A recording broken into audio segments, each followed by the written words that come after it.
আল্লাহ যদি আউলিয়া যদি আল্লাহ বানায়, বন্ধু আল্লাহর, গ্রানও দিবেন আল্লাহ।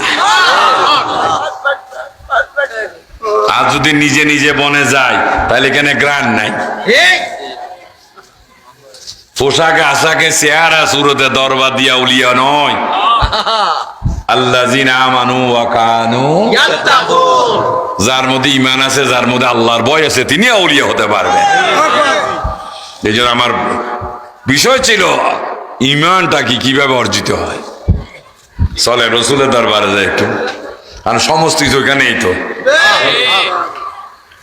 সমস্ত কিছু এখানে না ওখানে। এবং এখন আমাদের মধ্যে যুক্তি তর্কের অভাব নাই। নবী নুন না মাটি, আপনার কি হয়েছে? আপনি বানাইতে গেছিলেন নি? নদী বানাইলেও আল্লাহ, মাটি দিয়ে বানাইলেও আল্লাহ, গাছ দিয়ে বানাইলেও কে বানাইছেন? তো হ্যাডাম থাকলে যে তারে না জিজ্ঞেস করবেন। এখানে কে দ্বন্দ্ব লাগাই দিলে? কেন মানুষের মধ্যে বিভক্তি শুরু করে দিলে? পাওয়ার থাকলে তারে জিজ্ঞেস করেন না, তুমি রসুল কি দিয়ে বানাইছো, চেয়ার কি দিয়ে বানাইছে, আমার বড় জানার দরকার কি? বসতে পারলে তো হইছে, ঠিক না বেটে? এই চেয়ারটা কিসের তৈরি? This is no my matter. এটা আমার বিষয়, আমার বিষয় বসতে পারলাম কিনা। এবার মাথার কাছ দিয়ে বাঁধা। রসুল আল্লাহর খুশি, যা মন চায় তা দিয়ে বানাইছেন। আপনাকে এটা নিয়ে তর্ক করতে বলে নাই, বরং বলা হয়েছে মাইয়াতির রাসূল আবাগাদাত আল্লাহ, তোমরা রসুলকে অনুসরণ করো। মুহাম্মদ ইবনে আব্দুল্লাহকে অনুসরণ করতে বলা হয় না।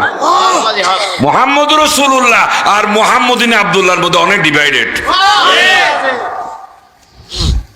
নবী বিয়ে করছে, সংসার করছে, এ করছে, সে করছে। নবী সময় বিয়ে করছিল, আর আমি ফিসা হতে বিয়ে করি নাই। ও বেটা, আমি ফির হওয়ার আগে বিয়ে করছি, ফির হওয়ার পর বিয়ে আর করছি নি। আমি যখন বিয়ে করছি তখন তো হিসাব হয় নাই, কারণ বিয়ে দিয়ে ফির হয় না, আল্লাহ বানাইলে ফির হয়। যে মাটি আর গাছ দিয়ে, লবণ দিয়ে, পানি দিয়ে রসুল হয় না, আল্লাহ বানাইলে রসুল হয়। যে কোথায় এই ভরা বলছেন? কেন মানুষের মধ্যে বিভ্রান্তি লাগাই দিলে? কারে বাদ দিয়ে কারে ধরতেছে?